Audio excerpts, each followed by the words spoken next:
Hello বন্ধুরা, welcome to my channel GSM master service. আপনাকে স্বাগত। আজ যে সেটটি নিয়েছে এই সেটটির মডেল হচ্ছে ওপো A1K। এই সেটটিকে ফরম্যাট করার কারণে সেটটিতে গুগল অ্যাকাউন্ট করা গেছে বা এফআরপি আনলক করা গেছে। এই এফআরপি আনলক করবো কোনো রকম কম্পিউটার ছাড়াই, কোনো রকম নেটওয়ার্ক ছাড়াই, কোনো রকম ওয়াইফাই ছাড়াই, কোনো রকম হটস্পট ছাড়াই। খুবই ছোট ভিডিও, স্কিপ না করে ভিডিওটি সম্পূর্ণ দেখতে থাকুন। আর আপনি যদি আমার চ্যানেলে নতুন হয়ে থাকেন তবে চ্যানেলটিকে অবশ্যই সাবস্ক্রাইব করে রাখবেন।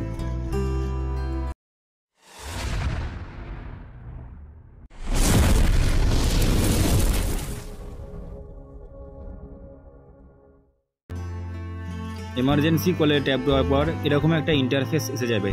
তারপর আমরা ডায়াল করব *813#। ভিডিওটি যদি ভালো লাগে তবে অবশ্যই লাইক করবেন, কমেন্ট করবেন, শেয়ার করবেন আর চ্যানেলটিকে অবশ্যই সাবস্ক্রাইব করে রাখবেন পরবর্তী ভিডিও এরকম আরও ভিডিও দেখার জন্য। ভিডিওটি দেখার জন্য অসংখ্য ধন্যবাদ। Thank you.